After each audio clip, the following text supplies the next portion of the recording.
संलग्न परिपथ में बिंदुओं ए व बी के बीच इक्विवेलेंट रेजिस्टेंस ज्ञात कीजिए। यदि बिंदु ए व बी के बीच 4 वोल्ट व 0.4 ओम की बैटरी जोड़ दें तो विभिन्न रेजिस्टेंस में करंट ज्ञात कीजिए। यह एक जो है सर्किट दिया गया है, हमें जो है ए और बी के बीच का तुल्य प्रतिरोध इक्विवेलेंट रेजिस्टेंस बताना है। यदि इस सर्किट को 4 वोल्ट के सेल से जोड़ दिया जाए जिसका इंटरनल रेजिस्टेंस 0.4 हो तो प्रत्येक रेजिस्टेंस में जो है हमें करंट निकालना है। यह ए बिंदु है, इससे यह जो है एक रेजिस्टेंस जोड़ा गया है, इसलिए यह ए पॉइंट नहीं होगा क्योंकि दोनों का जो है पोटेंशियल अलग अलग होगा। इसको सी लिख देंगे। इसी प्रकार यह बी है तो इसको डी लिख देंगे। इसका सरल चित्र अब यह बन जाएगा। यह बिंदु ए और यह जो है यह सी और यह डी और यह बी।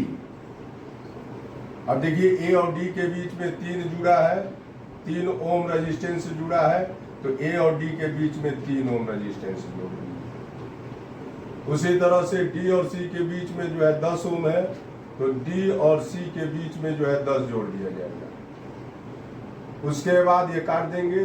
बी और सी के बीच में 4 है, तो बी और सी के बीच में जो है 4 जोड़ देंगे। यह 4 है, 4 ओम, इसको काट देंगे। बी और डी के बीच में जो है 6 ओम है, तो इसको 6 ओम लिख देंगे, इसको काट देंगे। ए और सी के बीच में 2 ओम है, तो यहाँ पर 2 ओम जोड़ देंगे, इसको काट देंगे, इसको काट देंगे। अब यह जो है यदि व्हीटस्टोन सेट के नियम से व्हीट स्टोन ब्रिज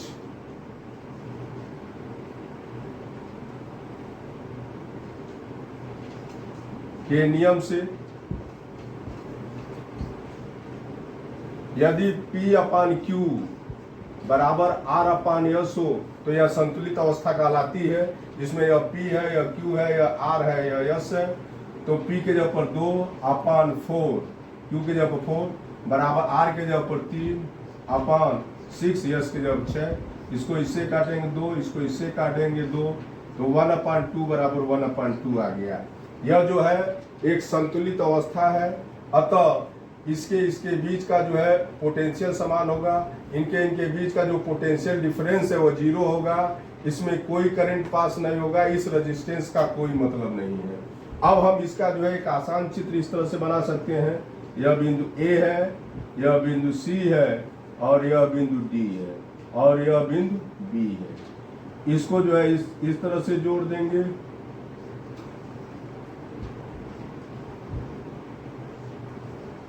यह जो है दिया है 2, यह दिया है 4, यह दिया है 3 और यह दिया है 6। अब इसका ये आसान चित्र ये बन गया। ये दोनों सीरीज में है, ये दोनों भी सीरीज में है और यह इसके साथ पैरेलल में है। इसका और आसान चित्र जो है इस तरह से बनाया जा सकता है।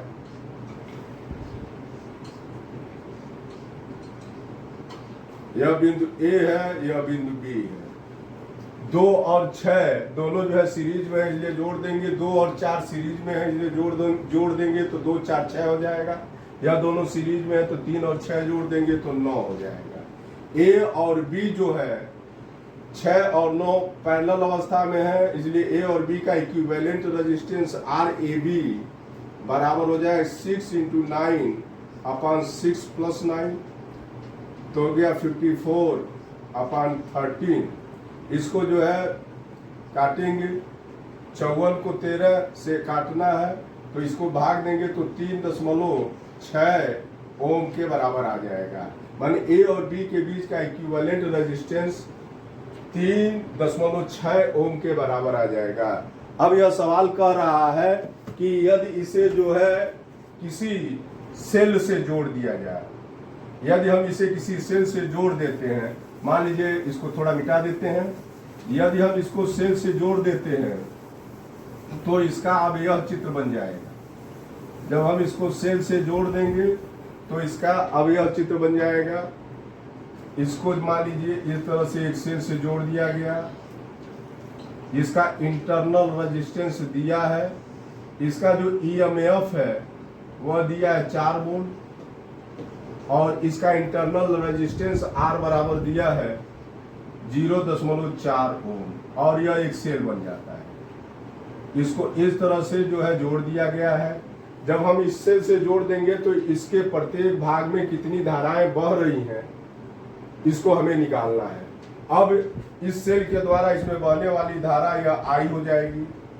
I जो है I का मान I बराबर E बटे RAB धन स्मॉल r के बराबर हो जाएगा। E का मान दिया है 4, RAB अभी हम लोगों ने निकाला है 3.6 धन और इसका इंटरनल है 0.4, तो ये हो गया 4/4 बराबर 1 एम्पियर। 1 एम्पियर धारा यहाँ से ये बहेगी। 1 एम्पियर धारा यह यहाँ पर जाके 2 भागों में बढ़ जाएगी। मान लीजिए यह I1 है तो इधर की ओर जो है 1 I1 हो जाएगा और इसमें जो है कोई धारा नहीं बहेगी, इसलिए इसको हम चाहे तो मिटा भी सकते हैं। इसको जब मिटा देंगे तो इसमें कोई धारा नहीं बहेगी, इसलिए इसको मिटा दिया। यह जो है धारा इधर से होते हुए I1 धारा इधर की ओर आ जाएगी, यह धारा इधर से होते हुए इधर की ओर आ जाएगी। यह I1 और यह 1 I1 यहाँ पर मिल जाएगा, ये दोनों जुड़ जाएगा। I1 ये I1 हो जाएगा, ये 1 I1 हो जाएगा। किरचॉफ के नियम से यहाँ पे ये दोनों धाराएं मिल जाएंगी तो I1 कट जाएगा। फिर हमको जो है 1 एम्पियर की धारा इधर से प्राप्त हो जाएगी। माने 1 एम्पियर की धारा इधर गई, लास्ट में हमको 1 एम्पियर की धारा जो है इधर हमको प्राप्त हो गई। अब चूंकि यह दोनों और यह दोनों पैरेलल है, इसलिए इनके और इनके बीच का जो वोल्टेज होगा सेम होगा। इनके बीच का यदि हम वोल्टेज निकालना चाहते हैं तो ये हो जाएगा I1 और ये दोनों जो है सीरीज में है, सीधे सीधे है तो 2-4 हो जाएगा। इसके बीच का वोल्टेज यदि हम निकालना चाहते हैं तो ये 1 I1 और इसका टोटल रेजिस्टेंस यह सीरीज में है तो ये हो जाएगा 3-6 हो जाएगा। तो ये हो जाएगा 6 I1 बराबर 1 I1 और इंटू 9, इसलिए 6 I1 बराबर 9 I1 हो जाएगा। 6 I1 प्लस 9 I1 बराबर 9 हो जाएगा।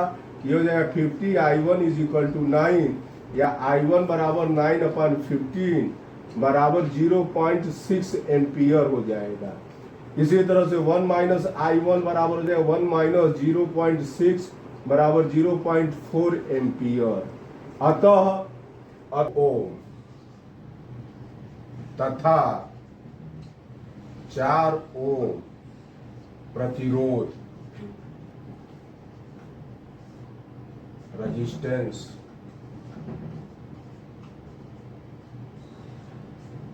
में धारा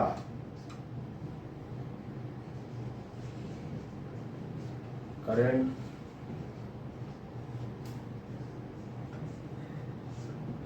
I1 is equal to 0.6 ampere. 3 ohm तथा 6 ओम प्रतिरोध में धारा बराबर 1 I1 बराबर 1 0.6 बराबर 0.4 एम्पियर और 10 ओम प्रतिरोध में धारा बराबर 0 एम्पियर। 10 ओम में कोई धारा नहीं बहेगी।